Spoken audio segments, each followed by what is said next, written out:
Super Clasico yang lebih super dari El Clasico. Super Clasico adalah sebutan bagi persaingan dan permusuhan antara dua klub sepak bola di Buenos Aires, Argentina, yakni Boca Juniors melawan klub Atletico River Plate. Persaingan dan permusuhan kedua klub menjadi sangat kuat karena dilatar belakangi dengan pertentangan kelas sosial, kelas ekonomi, dan ideologi politik. Pertandingan antara Boca Juniors dan River Plate bahkan dikatakan lebih besar dari duel El Clasico antara FC Barcelona dan Real Madrid. Tubuh Diego Armando Maradona masih ramping kala itu. Narkotika yang di kemudian hari membuat dirinya merana masih berada jauh dari jangkauan.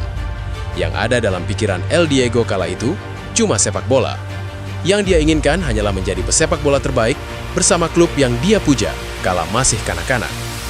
Hari itu, 10 April 1981, Boca Juniors bertanding menghadapi River Plate. Skuad River sendiri ketika itu jauh lebih menterang dibandingkan milik Boca.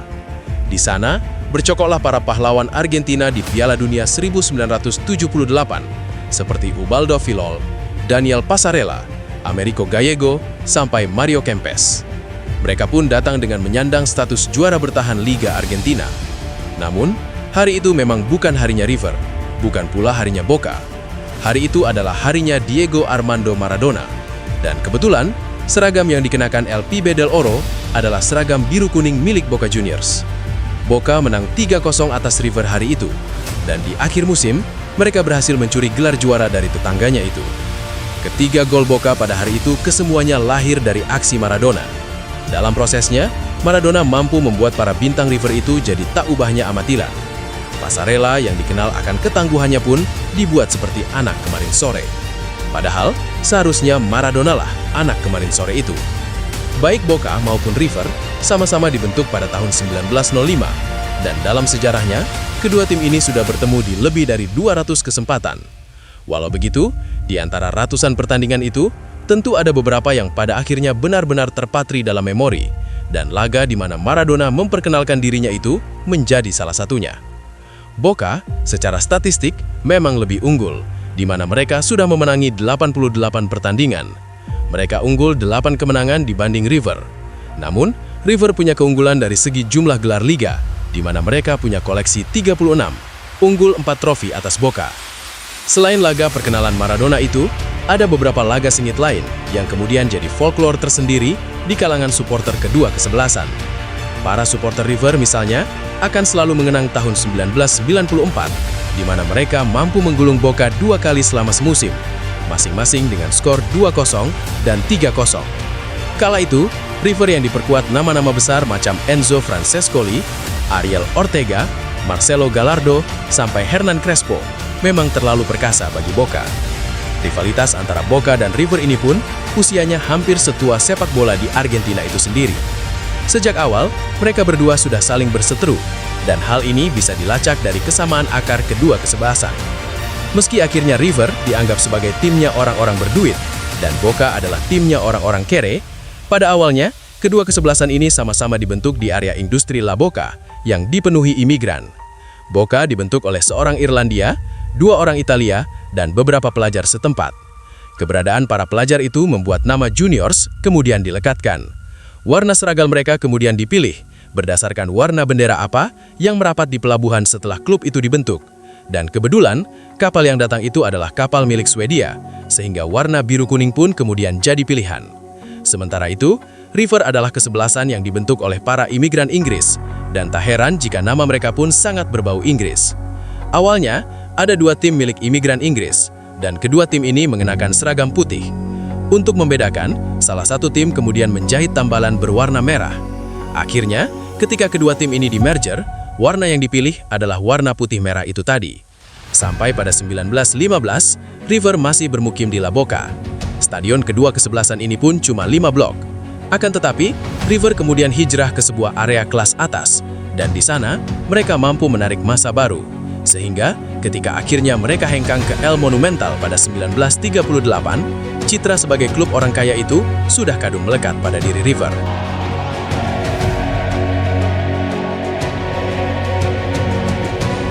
Dalam diri River, pada akhirnya memang ada sebuah keangkuhan tersendiri. Sudah didukung oleh orang-orang berduit, mereka pun memiliki kredo yang tak boleh dilanggar dalam bermain. Mereka, pada dasarnya, amat mirip dengan Real Madrid, di mana menang saja tidak cukup. Lebih dari itu, mereka harus menang dengan cara yang benar, yakni dengan bermain cantik. Seperti kata Marcelo Gallardo, di River Plate, bola harus diperlakukan dengan sebaik-baiknya. Itulah mengapa di River kemudian yang lahir adalah pemain-pemain priayi seperti Gallardo ini. Selain Gallardo, tentunya ada sosok-sosok lain macam Francescoli, Ortega, sampai Gonzalo Higuain dan Javier Saviola yang bisa dikedepankan. Bahkan, gelandang bertahan mereka seperti Esteban Cambiaso pun terlihat mewah ketika bermain. Sebaliknya, Boca adalah klub yang terlihat serampangan, dan ini bisa dilihat dari ikon-ikon mereka. Ada Diego Maradona, ada Carlos Tevez, ada pula Roman Riquelme, yang meski punya sentuhan bak goresan kuas tegas, tetap saja tidak bisa diatur. Selain itu, dalam diri pemain Boca selalu ada brute force yang tidak bisa dilepaskan, bahkan sampai saat ini. Pendek kata, identitas yang ada di dalam diri kedua kesebelasan ini tidak cuma jadi tampak luar saja, tetapi juga dimaknai dari lubuk kalbu yang paling dalam.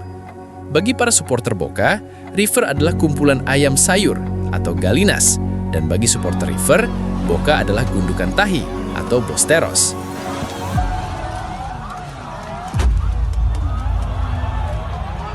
Julukan Galinas itu bermula dari laga final Copa Libertadores yang mempertemukan River dengan Peñarol. Di laga tersebut, River sebenarnya mampu unggul 2-0 saat turun minum. Akan tetapi, di babak kedua, River collapse. Peñarol mampu menyamakan kedudukan menjadi 2-2 sebelum akhirnya unggul 4-2 pada babak perpanjangan waktu.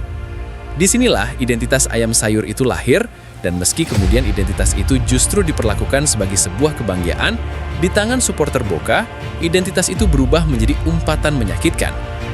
Adapun, julukan gundukan tahi bagi Boca itu tak lain dan tak bukan lahir dari tempat di mana Boca bermukim. Sebagai kawasan industri, La Boca memang mengeluarkan bau tak sedap yang tak pernah enyah bagaimanapun kondisinya. Meski bau itu bukan berarti bau tahi, para supporter River tak peduli. Bagi mereka, apapun yang berbau tak sedap itu tahi, dan para supporter Boca yang kere itu memang lekat dengan bau tak sedap. Dalam setiap pertemuannya, arena tempat Boca dan River bertanding berubah menjadi medan perang. Ini tentu saja bukan bermakna kiasan belaka. Di tribun, apa saja bisa menjadi senjata untuk menyakiti lawannya, dan itulah mengapa pihak kepolisian Buenos Aires selalu menyiagakan lebih dari 1.000 aparat untuk mengamankan laga ini. Tak jarang, puluhan orang bisa ditangkap dalam satu pertandingan. Itu baru di tribun. Di lapangan, situasinya tak jauh berbeda. Pada laga persahabatan tahun lalu misalnya, ada 5 kartu merah dan 9 kartu kuning yang melayang dari saku wasit. Padahal, itu cuma laga persahabatan. Dan di situ, terlihat pula bahwa para pemain kedua kubu selalu menganggap bahwa pertemuan antara Boca dan River memang bukan pertandingan sepak bola, melainkan pertempuran antar gladiator. Tak cuma itu, provokasi yang dilakukan para pemain kedua kesebelasan terhadap supporter lawan pun bukan hal asing. Carlos Tevez dari Boca dan Matias Almeida dari River pernah dikartu merah oleh wasit karena memprovokasi supporter lawan. Tevez memprovokasi dengan gestur ayam ketika melakukan selebrasi, sementara Almeida memprovokasi dengan mencium emblem River di depan para supporter Boca. Super Clasico, itulah sebutan bagi laga antara Boca Juniors dan River Plate. Ingat, bukan cuma Clasico, melainkan Super Clasico. Dengan basis massa sebesar 73% dari total populasi Argentina, pertandingan antara kedua kesebelasan ini memang tak sebatas memperebutkan supremasi di Buenos Aires saja, tetapi juga di seluruh Argentina, bahkan Amerika Selatan. Sudah sangat banyak orang yang menyebut bahwa laga derby ini adalah yang terbesar di dunia. Bahkan secara gamblang, The Observer menyebut bahwa laga Boca versus River ini mampu membuat Old Firm derby antara Rangers dan Celtic jadi seperti permainan sepak bola di halaman sekolah. Meski gaungnya tidak sebesar laga-laga derby di Eropa, laga Boca melawan River ini memang tidak ada tandingannya dimanapun. Lalu bagaimana dengan El Clasico antara Real Madrid dan Barcelona? Apakah benar bahwa Super Clasico antara Boca dan River memang lebih besar ketimbang laga antara dua tim terbesar Spanyol tersebut? Entahlah, tak ada jawaban yang benar-benar pasti untuk itu. Pasalnya, El Clasico antara Real Madrid dan Barcelona itu sudah dikooptasi sedemikian rupa, sehingga gaungnya jadi begitu terasa sampai ke belahan dunia manapun. Dari segi popularitas dan komersial, El Clasico tentunya jauh lebih unggul. Akan tetapi, El Clasico di Spanyol biar bagaimanapun bukan laga antara dua klub sekota, dan afinitas milik Super Clasico itu jadi tidak dimilikinya. Pada laga antara Boca dan River, yang tumpah ruah ke dalam stadion sebagian besar adalah warga kota Buenos Aires sendiri. Dan seperti yang selama ini sudah kerap dibuktikan, semakin dekat dua entitas yang berseteru, semakin panas juga rivalitasnya.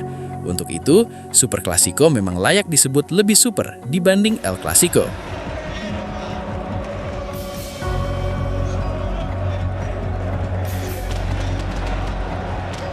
Lima fakta River Plate versus Boca Juniors. Perbedaan kelas hingga peti mati. 1. Bermula dan perbedaan kelas. River Plate merupakan klub yang didirikan oleh kelas borjuis pada 1901. River Plate adalah simbol dari kebangsawanan Spanyol yang berkuasa di Argentina. Sedangkan Boca Juniors merupakan klub dari kelas pekerja di Buenos Aires atau di wilayah yang biasa disebut La Boca. Apabila River Plate didirikan oleh bangsawan yang berasal dari Spanyol, Boca Juniors didirikan oleh kaum imigran dari Italia. Perbedaan kelas inilah yang memicu perselisihan kedua kesebelasan. Supporter Boca Juniors menganggap bahwa orang-orang borjuis yang mendukung River Plate adalah orang-orang yang menindas mereka dengan memberikan mereka jam kerja yang padat tanpa upah yang layak. Boca Juniors memiliki panggilan untuk klub River Plate dengan nama Las Gallinas, atau dalam bahasa Indonesia adalah ayam betina. Ejekan yang bermaksud menggambarkan bahwa River Plate adalah kaum pengecut yang sembunyi di balik kekuatan finansial mereka. Sedangkan River Plate memiliki julukan bagi Boca Juniors dengan sebutan Los Chanchitos, atau dalam bahasa Indonesia adalah babi kecil, sebagai penggambaran mengenai wilayah Boca Juniors yang berada di kawasan kumuh. 2. Dua klub tersukses di Argentina. River Plate dan Boca Juniors adalah dua klub tersukses di Argentina. Boca Juniors mengoleksi 33 kali gelar Liga Argentina atau Primera Division, 6 kali gelar Copa Libertadores, dan 3 piala Intercontinental. Sedangkan River Plate mengoleksi 36 gelar Liga Argentina, 3 kali gelar Copa Libertadores, dan 1 piala Intercontinental. 3. Pemasok legenda sepak bola Argentina. Keduanya adalah klub besar Argentina. Tidak heran apabila banyak nama besar yang menjadi legenda di kemudian hari.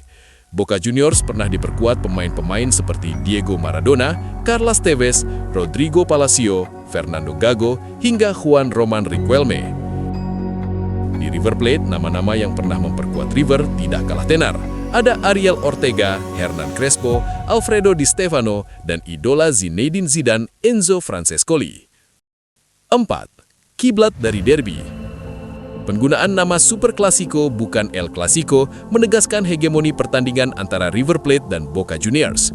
Dalam daftar 50 Sporting Things You Must Do Before You Die yang diterbitkan di Observer, Super Clasico ada di posisi pertama sebagai pertandingan yang paling penting. Di semua pertandingan derby yang ada di dunia, berkiblat pada Super Clasico, dari chance, flair, hingga perseteruan kelas dan golongan yang menjadi penyebab derby. 5. Peti mati di Buenos Aires. Pada akhir musim 2010-2011, River Plate yang tidak pernah turun divisi harus mengalami degradasi ke Primera Nacional B. Pendukung River Plate larut dalam kesedihan dan tangis mengingat klub kebanggaan mereka terdegradasi.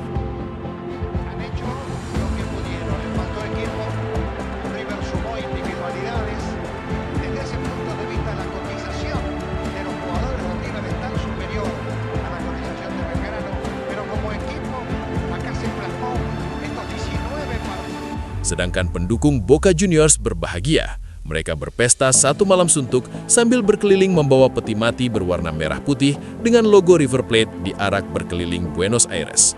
Gesekan antara pendukung River Plate yang sedang bersedih dengan pendukung Boca Juniors yang sedang berpesta membuat polisi Buenos Aires harus mengerahkan segenap kekuatan untuk bisa meredam kerusuhan antar dua supporter. Inilah Derby Super Clasico.